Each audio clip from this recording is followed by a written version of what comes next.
One of the weirdest stories in music in 2024 are these artists and bands whose music and fan bases bear just about no resemblance to those of Taylor Swift, but who nonetheless feel compelled to make very public statements about Taylor, either on stage or in the media, often to the bewilderment of their fans, in some cases to the disdain of their fans. This most recently was the case with Eminem earlier this week for this new promo video he cut in association with this new record he's got out that is getting absolutely decimated by music critics. The critical reception to this record really casts into higher relief the desperation and the sort of fawning nature of his Taylor Swift comments in this video in a way that otherwise might not have been the case had the album been at least a little better than apparently it is, at least according to the critics. And there are other bands, not just Eminem. There are other bands before him in 2024 who have made these totally out of left field gestures about Taylor, whose fan bases are only even aware of Taylor Swift's existence by accident. You know, it's like, for example, by all means, show me the fan of the new metal band Disturbed who also happens to be a rabid Swiftie. Go ahead. Because that human being alone will be worthy of an entirely separate video here on The Curious Listener. I'd love to get to know that rather unique individual. That's the kind of strangeness we're talking about here. Okay, that's how weird this is getting. And why is this happening? What are the motives behind these instances of bands who exist worlds apart from Taylor Swift in just about every way, but who have made news this year by going out of their way to make comments about Taylor Swift? Is that the reason why they're doing it? I mean, maybe to get some media attention? Is it jealousy? Is it an impulse to be like some people-pleasing flatterer? Is it genuine respect? Cynical attempts at picking off Swifties to fold them into their own fan bases? The answer it seems to be all of the above. But in every case, it's hard not to raise your eyebrows and just go, what? Who said what about Taylor Swift? Why? Let's start with Eminem. Like I mentioned, on July 12th, good old Marshall released his new album, his first new album since 2020's Music to Be Murdered By. It's called The Death of Slim Shady, Coup de Grace.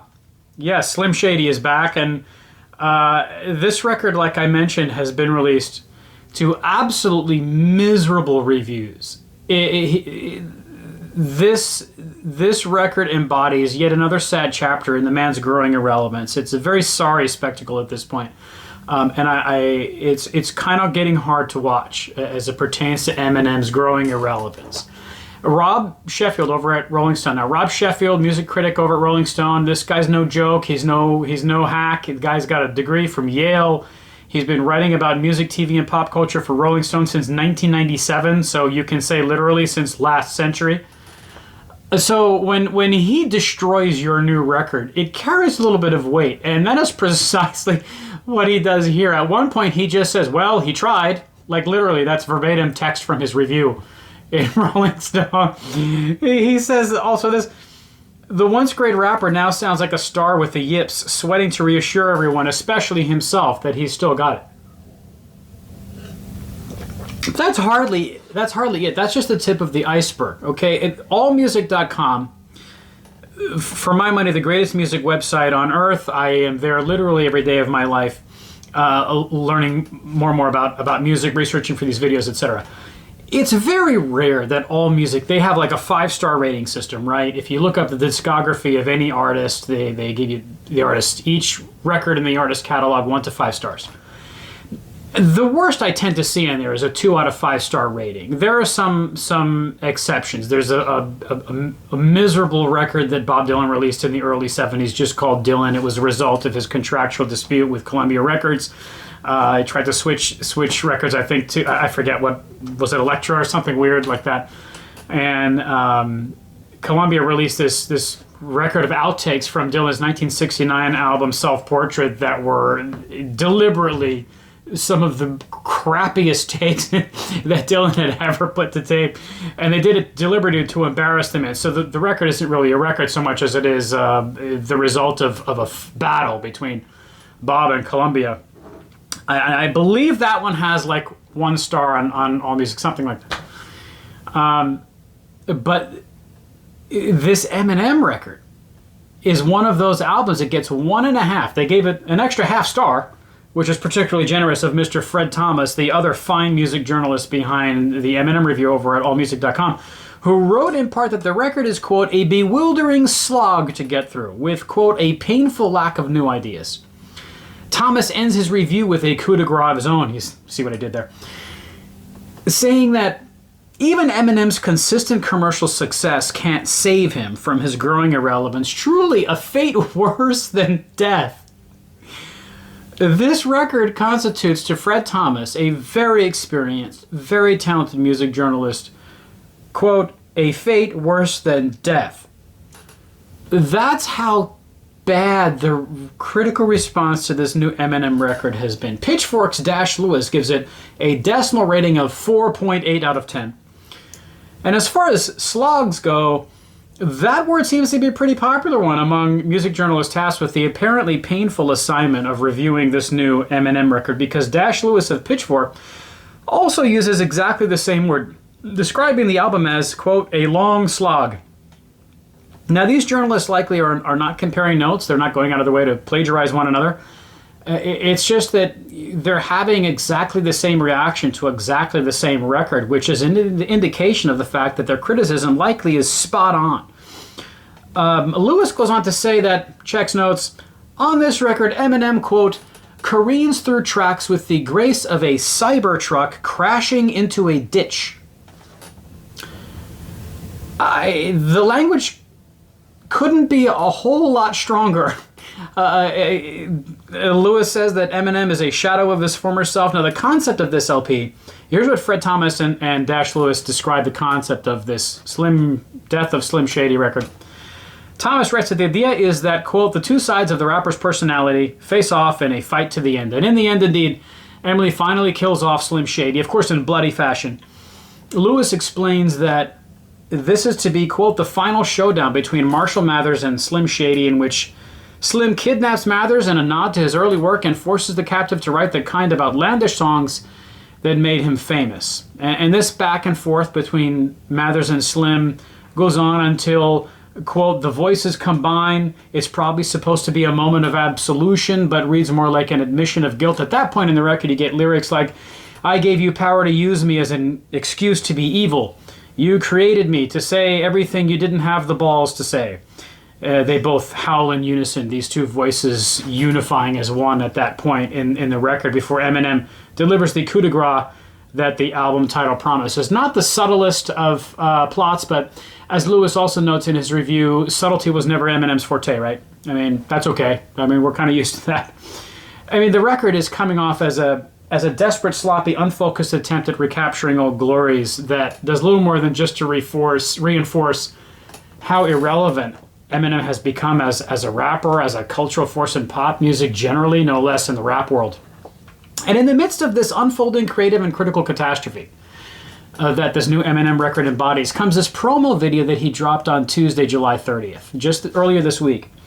And it features this face-off between Slim and Marshall, 90 seconds into which Slim points at Marshall as he's chewing him out and, you know, taking all the credit for Marshall's success and this and that and the other thing, right? And he says, quote, you're not effing Taylor Swift. You had only one era that mattered, mine. An allusion, of course, to Taylor Swift's Eras Tour. And the only connection that helps make sense of Eminem's decision to blow flattering smoke at Taylor Swift in this manner, you know, might be found in the music video that Taylor did for her Look What You Made Me Do track from her 2017 record, Reputation, which Taylor says at one point that the old Taylor is dead. I mean, remember that? I mean, there's some, you know, loose alignment between that and what's going on with Marshall's Slim Shady character on this new record. And by the way, I think that video kills. I'm not about to sit here and denigrate Taylor myself. I mean, I'm saying that as a salt and pepper haired dad who grew up in the MTV generation, and I know my music videos, okay? And I'm telling you, that one and the music video for Shake It Off are absolutely slay. I've got video of my baby daughter bouncing up and down in her diapers on her baby trampoline, reciting over and over again the chorus to Look What You Made Me Do. Yes, I'm the father of two tiny daughters, and so, Taylor has sort of staked her claim in my household for sure.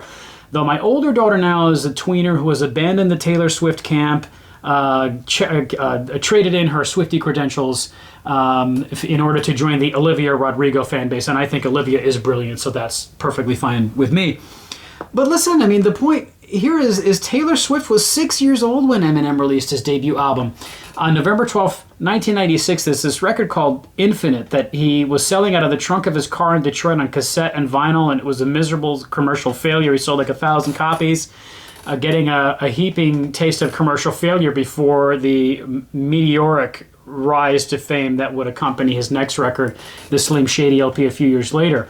Taylor Swift was born on December 13th, 1989. That year made famous in her biography by the album of the same name in 2014, her first official non-country pop record, right? Yes, to usher in one of her eras. Probably a good number of her Swifties, for that reason, were not even born when Eminem's debut came out in '96, no less. Even the Slim Shady LP in '99, right? I mean, the album that first brought us his alter ego. So while Swifties themselves, those among them who are even aware of Eminem's existence, okay, because there are probably far fewer of them than we might realize, are gleefully clapping and tweeting praises about, Eminem saying nice things about Taylor. How does this go down with Eminem's fan base, who probably still vividly remember the days when he was absolutely savaging like Christina Aguilera and Will Smith and Mariah Carey, NSYNC, Britney Spears, right? Remember those days? But Taylor, whom Eminem defended after Kanye West made a damn fool of himself in 2009 on the MTV Video Music Awards, right? Storming the stage after Taylor Swift's victory and getting in her face and all this. Eminem said of Taylor at that time, Kanye shouldn't have done that. She's a little girl. So whatever's left of this man's fan base in 2024, after a string of mediocre albums that have left Eminem looking increasingly desperate to recapture the relevance he once possessed with seeming effortlessness, will be scratching their heads at Eminem's decision to go out of his way and blow this praise at Taylor in the midst of a promo video for a new record that critics are absolutely hammering mercilessly. It's no holds barred. No, they're pulling no punches. Okay, and this is like this idea of alienating your fan base with certain decisions, certain album creative decisions, certain media appearances in which you say things that leave your fan base utterly befuddled, as surely to at least some extent this comment must have done, is a very real phenomenon. I remember back in 2002 when the Red Hot Chili Peppers came out with an album that I love called By the Way, and I was at some party at a friend's house up in Brooklyn, where I'm from. And I was telling him how much I was enjoying this record, and the guy got absolutely furious with me, livid, because the Red Hot Chili Peppers had abandoned their harder-edged funk sound from their earliest records, and By the Way is nonsense, overproduced muck, pop muck. And I'm going back and forth with this guy. I'm like, but like Dosed and Don't Forget Me. This is beautiful, hard-hitting stuff. No, he would have none of it. I remember in 2005 when Death Cab for Cutie abandoned the smaller label on which they put out their first 4 records and went to Atlantic, this huge commercial vessel for their music going forward. I was a professor of English at the time. I used to talk to my students about music constantly, and they were disgusted that Death Cab had done this. To them, it was like they and this dude about the Red Hot Chili Peppers were personally betrayed by these artists. And now here's Eminem going out of his way in this promo video to praise an artist who today is even more famous than he was at his peak, I would argue. An artist whose music is of little to no interest to his fan base. Who probably, they perceive, if they bother to perceive her in any light whatsoever, it's as an inside joke. I mean, right? And I'm not saying that to denigrate Taylor, but these two fan base, correct me if I'm wrong, maybe there's more of a connection here between the fan bases of Eminem and Taylor Swift than I'm recognizing here. I'm perfectly open to that, but I mean, to Eminem's fan base, he must appear to just be sort of weirdly sucking up to this woman and trying to glom off of her immeasurable fame at this point, right? How does that not weaken him even further in the eyes of what fan base he has left here in 2024? Anyway, how does it not make him look like a figure who's just struggling to figure out his identity right now, like who he is? And it's not just me. BuzzFeed called this promo video bizarre, as they put it. I agree. It's odd. I'll link to the video in the description. I mean, see what you think.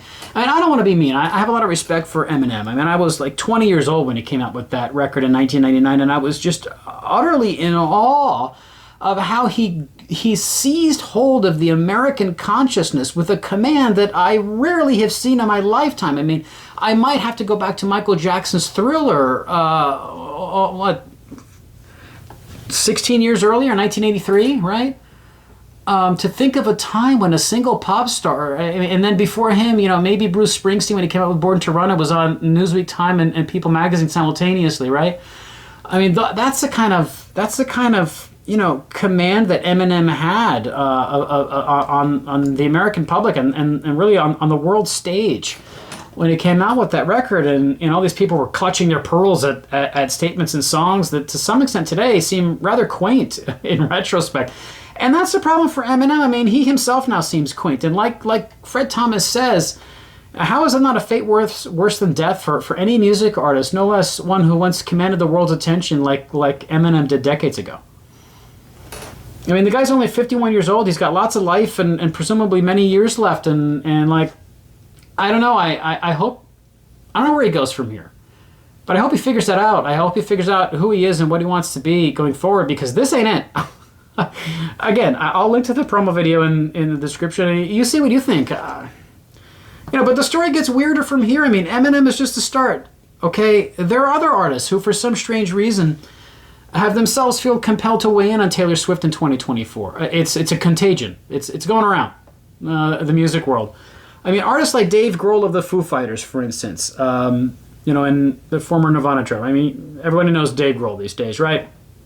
I mean, if anyone comes even remotely close to rivaling Taylor's fame, Dave isn't even as someone whose fame can be quantified to the extent that Taylor's can, but he's pretty damn close, right?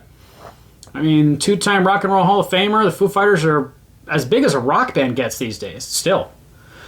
But did you see in late June when Dave Grohl weirdly went out of his way at a show at London Stadium? This was on, I think, June 20th, right? Or 22nd, June 22nd. I think it was the second show he did. One of the shows he did that weekend. You see, the thing was that he and Taylor were both playing London that weekend. Taylor, at the same time that the Foo Fighters are playing the London Stadium that weekend, June 21st, 22nd, 23rd, Friday, Saturday, Sunday. They're both playing these huge venues in London. Taylor at Wembley Stadium, Dave Grohl at London Stadium. And that, I think it was that Saturday night, the Foo Fighters are about to play Statues, right? And Grohl pauses for a moment to, for reasons known only to himself, take a shot at Taylor Swift, because why not? I mean, you're going to be up there for hours. You got to have something to say, I guess, between songs, right? Totally random and unprompted to an audience that in all likelihood couldn't possibly have cared less what Dave Grohl's opinion of Taylor Swift might be. Right? I mean, that's probably not what they paid to go there and hear, but who knows? I could be wrong. They could have been, clamoring at the gates of that show specifically in anticipation of Dave Grohl's announcement of his position on Taylor Swift. I could be very wrong about that. I mean, we're were Taylor Swift, were Dave Grohl fans walking away going, man, that was a great show, right? And their buddies were like, it was a great show, but finally, once and for all, we have a definitive opinion from Dave Grohl about where he stands on Taylor Swift. Was that the conversation walking out of London Stadium that night? This is what Grohl had to say in between songs that night. He goes, quote, I tell you, man, you don't want to suffer the wrath of Taylor Swift, so we like to call our tour the Errors Tour. Ha ha ha. Get it? He went full dad joke mode there. The Errors Tour. Very good, Dave. Yes. Quite the pun. And then he goes on to say, we've had more than a few errors, more than a few effing errors as well. Just a couple. That's because we actually play live. What? Just saying. You guys like raw live rock and roll music, right? You came to the right effing place. Boy, there you go. Drawing that very hard to come by contrast between your raw rock and roll and the softy, swifty pop that we get out of Taylor, right? Boy, you really proved something there, Dave. Good job. Menacing raw rock and roll there in comparison to the music of Taylor Swift. Good boy. But there's some backstory here. Apparently, Dave's got this daughter, his teenage daughter Violet, right? And when she was 17, she turned 18 since then, but this was all pretty recently. She apparently at one point tweeted something about, criticism of Taylor for flying private. And the Swifties got a hold of this comment, and according to this Reddit post that I'll also link to in the description, they found her, harassed her on every platform. She doubled down with the criticism, and it spun out of control. Eventually, she deactivated because the attacks were becoming so personal and relentless. I can imagine her dad was not happy about it, this Reddit poster averred. But, perhaps not. I mean, but the thing is, Dave Grohl has been happy about Taylor in the past. There was apparently some weird moment when Dave Grohl was too high at a Paul McCartney party to perform while there were only left-handed guitars there. I mean, it's Paul, right? He doesn't know how to play piano, so he couldn't play the piano. Taylor Swift apparently comes in and starts playing what song they should, Best of You, on the Foo Fighters track on piano, to sort of bail him out. I'll link to that story in the description too. I mean, Dave Grohl has made praising comments about Taylor's decision to reclaim her back catalog by re-recording old records, all of that stuff. But man, maybe it is the Violet Grohl thing that got him going against Taylor. And Taylor, Taylor somehow became aware of these comments. I mean, it was all over the news. Then it was a weird moment. I mean, this is what happens. These incidents generate these strange stories. Dave Grohl jabs at Taylor Swift, and you can like feel the bewilderment in the writer's voice in each of these stories. It's like, why? Why are these two people who occupy different galaxies even regarding one another's existence at all? It doesn't make any sense. But Taylor was up for the fight, apparently, because she alluded to Grohl's criticism by going out of her way at her next show to point out that she and her band are going to, quote, play live for the 90,000 fans that were packed into Wembley Stadium for 3.5 hours, she pointed out. Just in case Dave was listening or wondering. Taylor had no problem going back and forth with him about that. Whereas, Eminem comes off looking fawning and desperate. Grohl just looks sort of petty and jealous and like a grumpy old dad.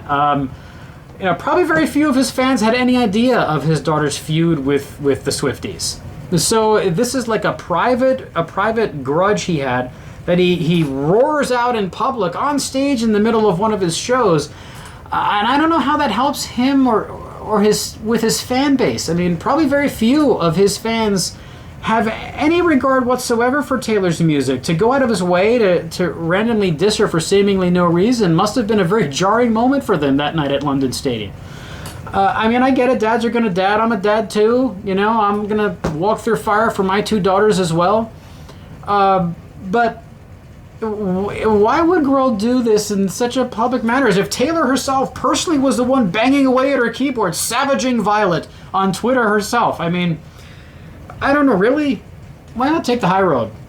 Yeah, but we're not done. It gets weirder still. That's not where this ends. I feel like an infomercial now, but wait, there's more. But truly there is, and it's the weirdest one yet, as I alluded to Disturbed at the top of this video. Do you remember back in January when, for whatever reason, Disturbed their frontman, David Draymond, who's a really interesting guy. I really dig the dude. And as odd as this incident is, I think he comes out looking pretty damn good.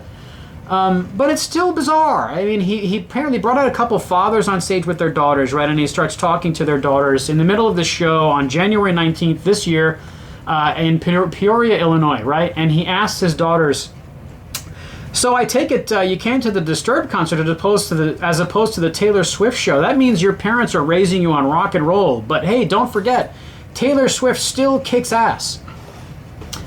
In response to which, the fans, the audience at the show, instantly start booing David Draymond. And Draymond turns around and starts taking it to his audience, defending Taylor Swift at a Disturbed show. He goes, don't you boo her. Don't you boo her, kids. Haven't we taught you any manners? He sounds like a curmudgeonly grandpa, right? Lecturing his fans about, of all people, Taylor Swift at a Disturbed show. You know what? He goes on, I will stand up and applaud any pop artist who gets up on stage and sings live and plays a guitar live in front of a whole group of effing thousands of girls and guys. Young fans, don't talk shit about Taylor Swift. She's for real. And she's making sure that an entire generation of new music fans understand what it actually means to play live music. Those comments certainly would seem to put him at odds with David Grohl, wouldn't they? Who apparently believes that Taylor does not play live. But that was not the first time that David Draymond has come out in public and praised Taylor Swift, so he really means this. This seems to come from a genuine place for Draymond. There was this radio interview in August of 2022 in which he said this about Taylor. I think she is insanely talented. I'd love to collaborate with Taylor if she ever wanted to on any given day. A Disturbed Taylor Swift collaboration, what would that sound like? I would love to know. I have no frame of reference for such a thing. I mean, maybe if like Pantera got together with Belle and Sebastian and cut a song, that's about as weird as I would think it'd come out. I don't know. But apparently, Taylor, give Draymond a call and see if he can cut that Disturbed collaboration. And Draymond went on in this radio interview to say, I love the fact that she gets on stage in front of tens of thousands of screaming young female fans and plays a real instrument and sings live and is the real deal. Again, get that memo off to Dave Grohl, Mr. Draymond, because he doesn't seem to be aware of any of this as it pertains to the Taylor Swift live show experience. Now, while Draymond says Taylor's the real deal, I would say that about Draymond. I mean, this dude's interesting. He clearly, as he showed that night in Peoria, Illinois, he does not at all mind challenging his audience, and he does it in moments like that. He has the artistic courage to do this, and in some respects, it pays huge dividends. I mean, it took some chutzpah for Disturbed to decide to cover a Simon and Garfunkel song. I mean, Disturbed covering Sounds of Silence. It's a beautiful thing that they decided to do that. I am a huge fan of Simon and Garfunkel, and Sounds of Silence is one of my favorite songs of all time by any artist. I did not see that coming, though, when Disturbed covered it, okay? That really took some serious courage. So again, and Draymond, they've done plenty of covers with Disturbed, right? I mean, Tears for Fears, Shout, they did a U2 song, still haven't found what I'm looking for. They did... what other covers have they done? Oh, Genesis is Land of Confusion, which is an absolute must-hear. They slay that cover. It's fantastic. But these are songs that no one ever would have... I mean, maybe. But it's hard to think that many people would have associated tracks like that, particularly Simon & Garfunkel, with the metal genre. Had it not been for the visionary approach that Draymond and Disturbed took to that kind of material, and it was a hilarious interview that Draymond gives about that, and I'll link to that in the description as well, where Draymond said of his audience's reaction to that Simon & Garfunkel cover, quote, the Disturbed fan base reacted in a pretty typical combination of elation and shock. Lots of people were very into it. Some people immediately called it a sellout move. There are always going to be people who are just looking to take a crap on whatever you just did, so that's just the nature of the beast, he says. Draymond's confrontation with his own audience with this defense of Taylor Swift is an extension of that attitude. He's like, okay, whatever. We do what we want to do, and you can get on the bandwagon or not, and we're going to be fine either way. Yeah. And you got to commend the dude for that. Even at the expense of disorienting his fan base, he does this. whether he's wagging his finger at his audience and telling him that Taylor Swift is great, which is absolutely the last thing that anyone attending that show that night expected to hear, right? So of these three examples I've cited of totally off-the-wall regards for Taylor Swift by bands whose music bears little to no relation to hers and whose fan bases exist worlds apart from one another, this one seems really genuine, really thoughtful and courageous, I have to say. Weird, but good for him, you know? But still, I mean, like I said, it's just been strange. These artists are getting sucked into the vortex of Taylor's immeasurable fame and like thereby feeling compelled to have something to say about her. It's probably safe to just steer clear of Taylor. If you're a band whose music and fan base has nothing to do with her, you might as well continue to have nothing to do with her, because the risk is either you come off as looking desperately fawning like Eminem does, or you look sort of petty and jealous and grumpy like Dave Grohl does. I mean, Drayman brilliantly finds a way to thread that needle, but that's going to be the rare exception. But who's next? I mean, what's the next act that's going to leap out of left field to have something to say about Taylor Swift to the complete and utter stupefaction of their fan base? Tune in next time, boys and girls, I guess.